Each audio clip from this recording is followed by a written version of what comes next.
Oke teman-teman, sekarang pernah nggak teman-teman misalnya melakukan sebuah penelitian dan dalam data penelitian yang teman-teman kumpulkan ternyata terdapat beberapa kelompok. Dalam hal ini mungkin lebih dari 2 kelompok. Kemudian teman-teman punya kepentingan untuk melihat apakah distribusi dari kelompok-kelompok tersebut itu sama atau tidak. Nah, untuk mengetahui itu sebenarnya ada banyak uji yang bisa teman-teman lakukan, tapi salah satu uji yang paling bisa untuk dilakukan adalah uji homogenitas ragam. Jadi untuk melihat apakah distribusi dari kelompok 1, kelompok 2 dan seterusnya itu berbeda atau sama, kita bisa lihat melalui pendekatan variansnya. Dan ini yang akan kita bahas pada video kali ini.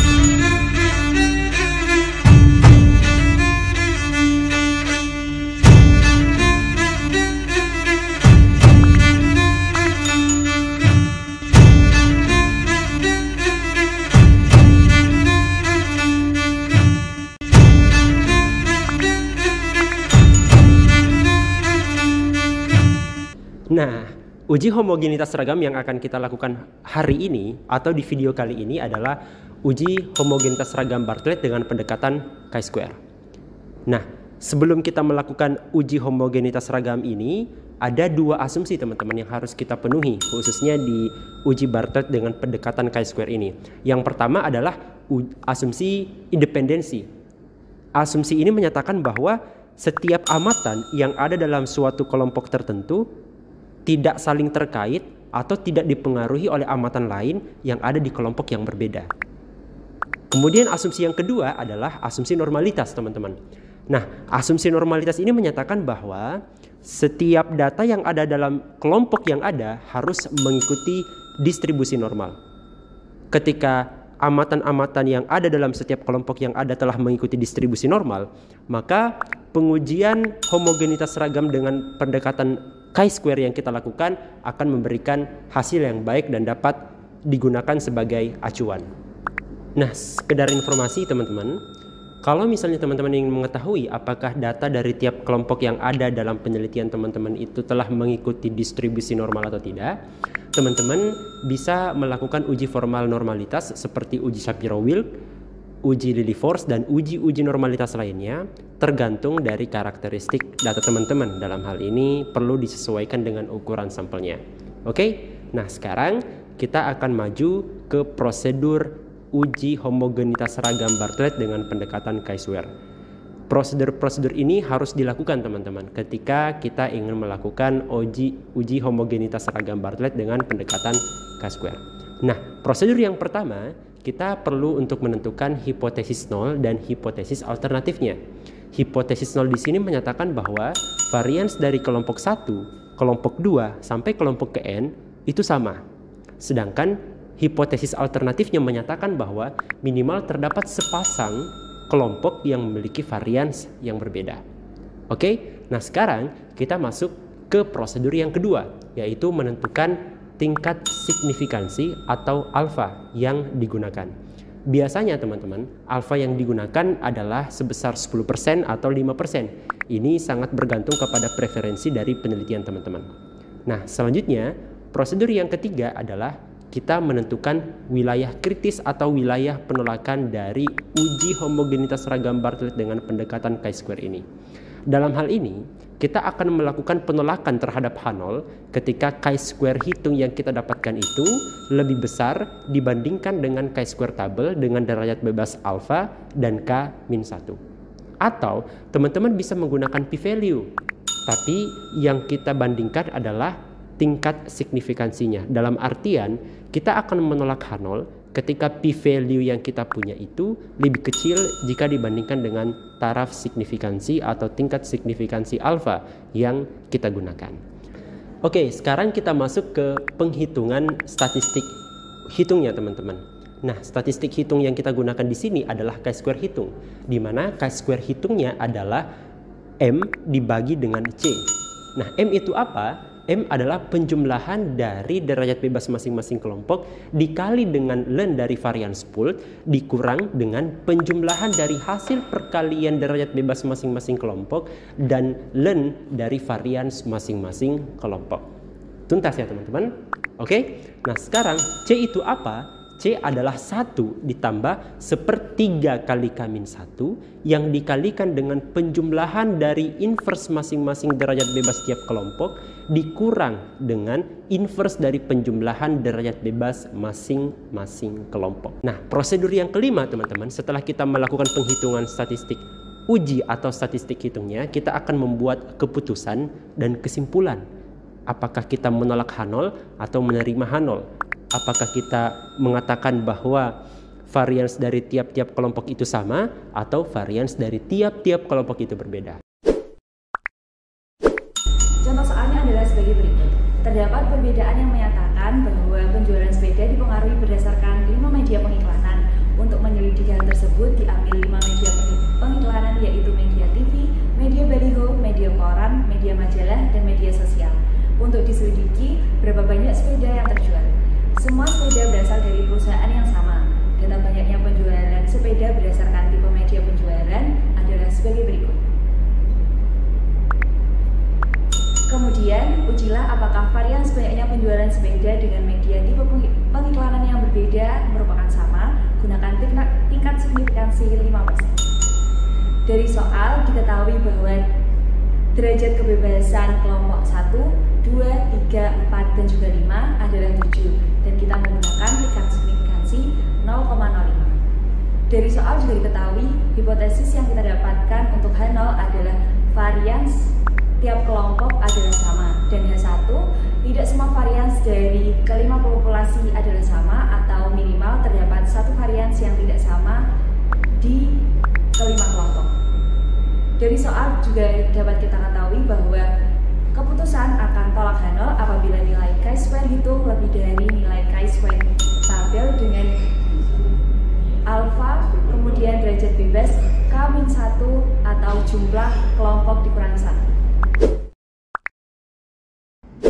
Untuk memenuhi asumsi yang kedua, yaitu data harus berdistribusi normal pada setiap kelompoknya, maka kita perlu melakukan uji normalitas. Nah, untuk selanjutnya kita akan melakukan uji normalitas Lilliefors. Yang pertama, kita harus memanggil package yang diperlukan. Nah, di sini kita memanggil package XLSX untuk memanggil data yang akan kita uji. Kemudian yang kedua ada NOR-test. Ini untuk melakukan uji Lilliefors. Nah, setelah kita panggil package-nya, kita panggil data yang akan kita uji. Sini data red.xlsx, data penjualan xlsx, ini merupakan data yang akan kita uji. Kemudian sheet index 1, ini merupakan sheet yang ada di file kita, di sheet ke pertama. Nah, selanjutnya panggil dt data.frame supaya menjadi frame untuk kita uji, di mana penjualan merupakan data penjualan di file kita dan grup merupakan data di label kelompok. Selanjutnya memasuki tes Lilliefors. Pertama kita membagi dataset menjadi kelompok-kelompok. Kolom ada kelompok 1, kelompok 2, kelompok 3, kelompok 4, dan kelompok 5. Kemudian kita harus menyediakan list kosong. Di sini kita menggunakan variabel data kelompok. Oke, sebelum kita lanjut akan saya jalankan terlebih dahulu. Yang pertama kita panggil package yang diperlukan, sudah berjalan. Kemudian import data, sudah. Dan kemudian saya lanjutkan lagi untuk penjelasan fungsinya. Yang pertama kita lakukan looping untuk memasukkan data kepada subset. Di sini ada fungsi for untuk perulangan, k untuk indeksnya di dalam kelompok yang sudah kita panggil ini. Kita masukkan ke dalam variabel data kelompok. Di sini ada indeks untuk array-nya. Kemudian kita menggunakan fungsi subset. Data merupakan data yang ada di kelompoknya. Kemudian kelompok sama dengan k, ini indeks yang akan kita masukkan. Kemudian kita melakukan uji Lilliefors pada setiap kelompok, di mana list kosong tadi kita masukkan ke dalam variabel hasil uji. Kemudian kita lakukan perulangan for k in kelompok, di mana hasil uji k merupakan hasil uji Lilliefors dari data kelompok yang sudah kita masukkan di sini. kita akan melakukan uji terhadap variabel penjualan. Kemudian terakhir, setelah kita melakukan uji Lilly Force, kita akan menampilkan hasilnya dengan menggunakan perulangan kembali. Kita akan print kelompok berapa sesuai dengan indeksnya, statistik ujinya berapa, dan nilai p-value-nya berapa. Kita coba jalankan. Nah, sudah keluar hasil dari kelompok 1, statistik ujinya 0,145, nilai p-value-nya 0,8, kelompok 2 sekian, dan sampai kelompok 5. Nah, yang perlu teman-teman ketahui, kita di sini menggunakan alfa 0,05. Jadi, sesuai dengan hipotesis yang berlaku di Lilly Force, di mana H0 berarti data berdistribusi normal dan H1 data tidak berdistribusi normal, sehingga kita dapat putuskan bahwa setiap kelompok di sini merupakan gagal tolak H0. Sehingga dapat kita simpulkan bahwa setiap kelompok berdistribusi normal. Oke teman-teman, karena di video sebelumnya Anja sudah menjelaskan bahwa setiap kelompok dari data yang kita gunakan sudah berdistribusi normal. Hal ini berarti sudah memenuhi asumsi yang kita perlukan sebelum melakukan uji Bartlett. Kemudian kita bisa langsung saja untuk melakukan uji Bartlett dengan pendekatan chi-square di software R.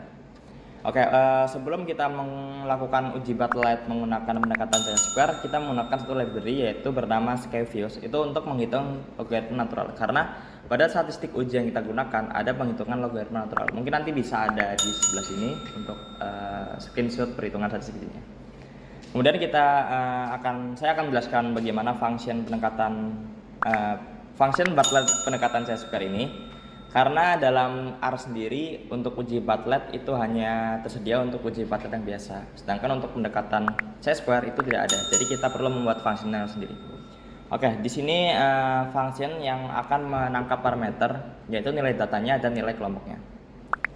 Jadi kita bakalan menentukan ada beberapa grup dari data yang kita gunakan menggunakan function unique. Jadi dalam data itu kita akan mengambil beberapa kata-kata yang unik. Jadi kita akan kelompokin itu sebagai suatu kelompok.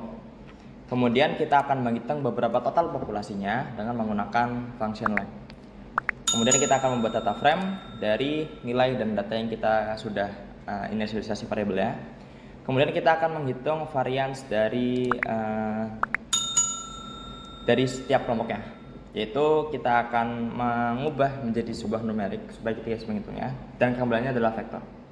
Kemudian untuk VI atau K-1 itu juga kita ubah menjadi ke bentuk numerik. Kemudian kita akan menghitung varians dari setiap kelompoknya atau SP kuadrat dan VI-nya menggunakan perulangan. Kemudian untuk varians bulatnya kita bisa sum dari VI dikali variansnya dibagi dengan sum VI-nya. Kemudian kita akan menghitung nilai M dan C sebagai statistik uji dari Bartlett pendekatan chi-square. Untuk nilai M sendiri dia merupakan penjumlahan dari VI dikali dengan ln dari varians pooled-nya dikurangi dari sum dari VI dikali ln variansnya. Kemudian untuk nilai C-nya kita bisa menggunakan rumus 1 ditambah 1/3 dikali K-1 dikali dengan sum dari 1 per VI dikurangin 1 per sum VI-nya. Untuk lebih jelasnya bagaimana penjelasan tentang rumus ini bisa kalian cek pada screenshot di sini. Kemudian untuk menghitung nilai p-value-nya kita menggunakan rumus 1 min p chi-square hitungnya dikali dengan derajat bebasnya K-1. Untuk chi-square hitungnya adalah tadi M per C teman-teman. Kemudian ini untuk ngeprint hasilnya, langsung aja kita lakukan fungsinya, kita run. Yang kita sudah memanggil fungsinya dengan parameter data penjualan dan data kelompok yang dari data yang kita gunakan. Dan kita bisa melihat bahwa nilai chi-square hitung yang kita dapatkan adalah 0,5454 dan p-value-nya adalah 0,9689. Dan kita menggunakan alfa 0,05 atau 5%. Dan kemudian untuk keputusannya adalah wilayah kritis dari uji Bartlett chi-square ini adalah tolak H0 ketika p-value kurang dari alfa. Dan alfa yang kita gunakan adalah 0,05. Maka dari p-value yang kita hasilkan adalah 0,9689, maka keputusan adalah gagal tolak H0. Artinya apa teman-teman? Artinya bahwa setiap varian dari setiap kelompok adalah sama.